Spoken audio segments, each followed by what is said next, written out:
First Coast's most accurate forecast from the First Coast News Weather Team, certified by Weather Rate, sponsored by AC Designs. Hey there, friends. It is currently, what is it today? The 28th of March, 2025. A beautiful, beautiful day over Jacksonville, Florida. You can see that from our camera on top of First Coast News, our studio there, looking across the beautiful St. Johns River. And you know what? Yeah, things are looking great today. Still going to be looking good tomorrow, but by the end of the weekend, we got some rainfall in our forecast. So we're going to talk about this, our extended outlook, how things are looking out here. Plus, in this video, maybe touching on the earthquake on the other side of the world. That's in Myanmar. There was a 7.7 magnitude quake. Very, very serious stuff there. Do want to quickly mention that. But, of course, this is First Coast News, and we're going to talk about the weather on the First Coast. And a lot of people have been saying, in previous updates, they're saying, get to the point. Let's talk about the forecast.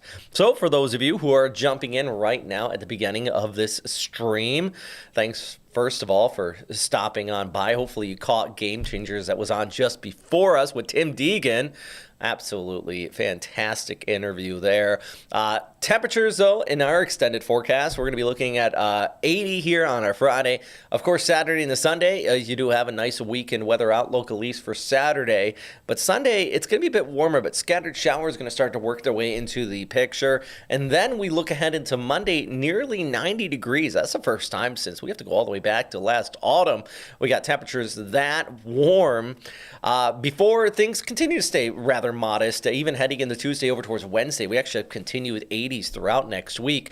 There is a front that's going to kick by Monday night into Tuesday morning that could bring that chance of some severe thunderstorms, so especially in the Georgia, not so much for northeastern Florida, but we are going to be, monitoring that. It's all part of a low pressure system, in fact, that's bringing us the rain Sunday afternoon through the evening, then again Monday night and into Tuesday morning. So let's, of course, break all of this down here for you. Talk about that extended forecast. And first off, a national picture, right?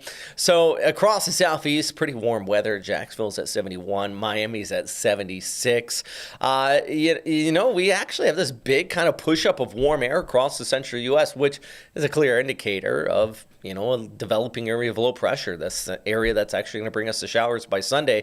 You can see that warmer weather pushing its way into places like Kansas, Oklahoma, Nebraska, but then that cooler air spilling in out of the mountains just towards the west of Denver. That's going to fuel up our storm system. By the way, I did mention I was going to talk about this really quick. And this magnitude 7.7 quake that is in central Myanmar. I've been seeing the videos out of this, and check out firstcoastnews.com because we do have some more videos there as well. But absolutely catastrophic damage we are seeing here from this earthquake. Actually, buildings collapsing, not only in Myanmar, where I have seen some videos out of there, serious stuff, but as far away as Bangkok, 600 miles away, they've been seeing buildings collapse, bridges failing in some spots, very serious stuff there all across that. This is a strike slip fault. So basically two plates rubbing against each other, causing a pretty serious impacts there. And we still have strong aftershocks. I think 5.0 and above as of recording, or as of doing this live broadcast, I should say.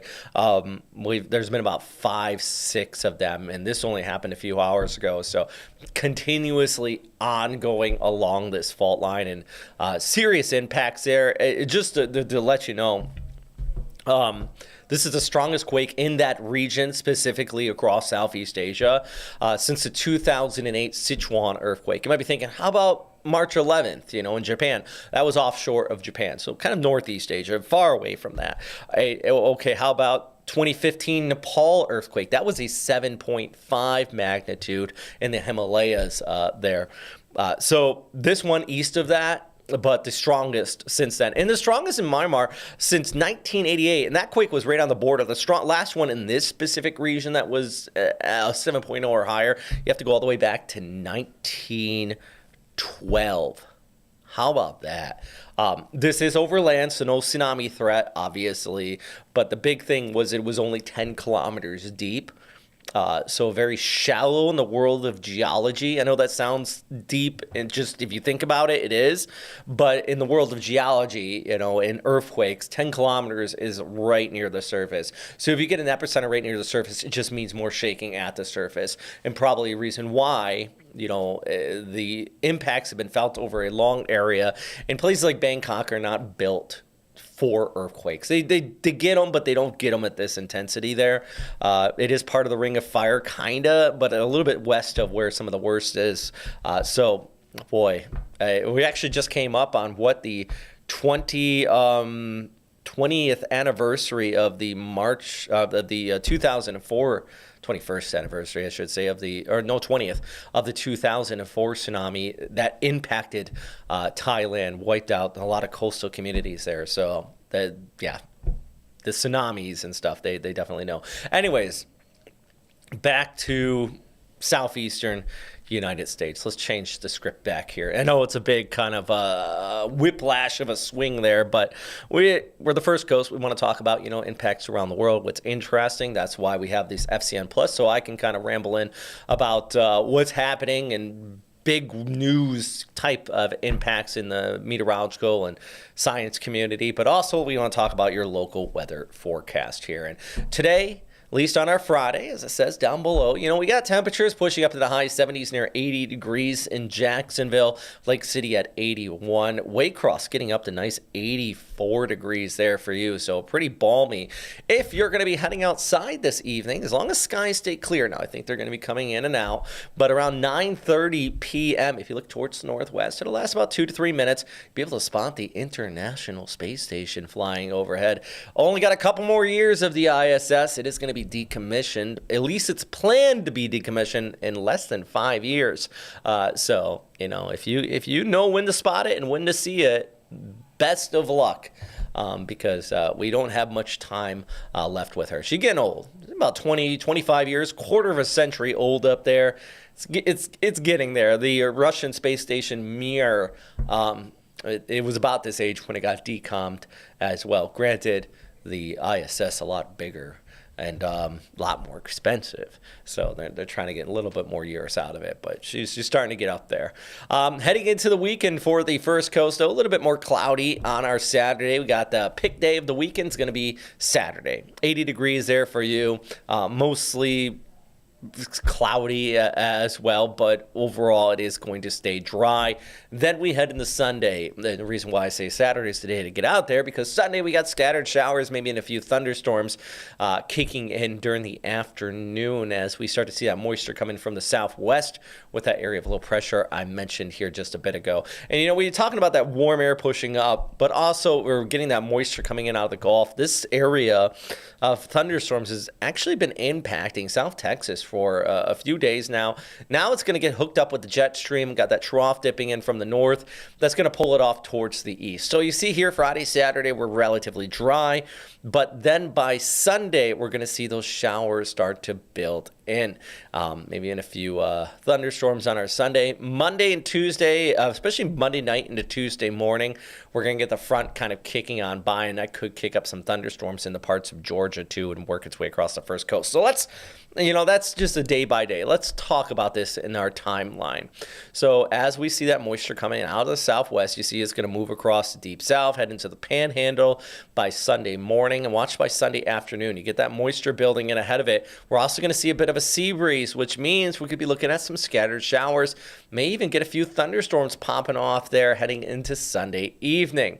Now, this will start to taper off overnight, but then we kind of change up. So we get our warm front that kicks away. Then we get our cold front by Monday night into Tuesday morning. This is showing right around midnight. I think the highest threat, because it's more into the daytime heating, it's more unstable. The highest threat for the chance of severe weather will be into Georgia. Say southeast Georgia, further north you go. So if you're in Jessup, Waycross, Brunswick, you could be looking at some thunderstorms. As this moves towards the south overnight, though, I do believe a lot of the energy is going to kind of fall apart. So Jacksonville, albeit could see a little bit of rainfall Tuesday morning, it's not going to be severe, more of an annoyance than anything. Taking a look at the jet stream, and this is what I was talking about. You see kind of that little dip in the trough there. That's that kind of dip there you see on the East Coast. That is our jet that's dipping on down with the trough aloft. But you see those areas in the purples, or the yellows and reds, I should say, that's indicating positive vorticity in the southeastern United States. That's where you kind of have the highest amount of upward vertical motion. We do have some diffluence aloft, just areas, and you see how that's basically just towards the east of Atlanta, extending to the Carolinas. That's where you're going to have the higher threat of strong to severe thunderstorms. So, yeah, it's something we will be watching on Monday, but I do believe the worst of the weather will stay north of the first coast, albeit it is still possible in our area. Taking a look back at the 7-day forecast, though, here on our Friday, we still got those 80s, and we just kind of wrapped this up with a nice little bow. 81 degrees on our Saturday with 83 on Sunday, with those chances of some thunderstorms as well during the afternoon. Monday night and Tuesday morning, we're going to be looking at even some more precipitation, albeit that will shift towards the south, and then by Wednesday and the Thursday, we got those temperatures back into the 80s. So lots of some rain in the forecast, but I think the key thing is despite the cold front moving on through, we will continue to remain into the 80s throughout this extended outlook. Been checking our Facebook feed and our YouTube feed. I don't see any comments here, so that's what we're here for. Sometimes we can answer them live on air. If you have any questions or comments or anything like that, I try my best to keep you guys informed on what you specifically want to know. I wonder what's after this slide. I'm about to find out. What do I have after this slide here? Nothing. This is the end of my show. Andy, I know we're running a little bit early. Do you have anything to fill in for the next 6 minutes? If not, we can kind of go back and just talk about some other things here. All right. Well, I'm going to reset this up here, and we're going to be right back in just a second because I do want to touch in on that earthquake out there on the other side of the world and just kind of give you one more quick update on it. Why do we come here? To reach for new heights, to dive to new depths. You can call it a team, even a community. That connection with others. We all deserve that. So why come here? This is why.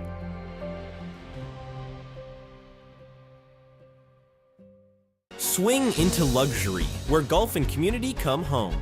Located in St. John's, Florida, Stillwater is a premier 55-plus active adult community where golf is in your backyard. This bundled golf course community features a championship 18-hole course, top tracer practice facility, and resort-style amenities. Whether perfecting your swing or connecting with neighbors, Stillwater offers the perfect blend of relaxation and recreation. Live where every day feels like a getaway. Maybe you're new to all this streaming, OTT, on-demand stuff. You need a trusted news and weather source, and we've got you with First Coast News Plus. That's some pretty serious cold. Get your most accurate forecast, your weather impact alerts, heavy law enforcement presence, extended breaking news coverage, and that breaking news right now out of Camden County, Georgia, and exclusive specials, all on your schedule. So download First Coast News Plus and start watching for free.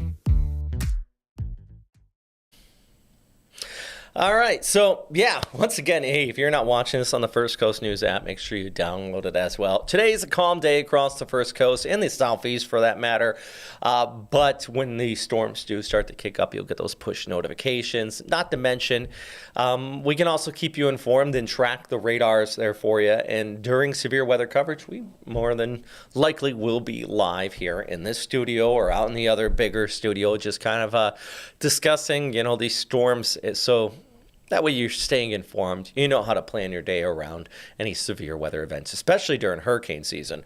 By the way, Talking about pollen real quick, it is allergy season. The pollen is on top of your cars. It is a muck. I actually just did a story on it's on firstcoastnews.com if you're curious about kind of the impacts of pollen on your cars, because it's a little bit more than I thought it was.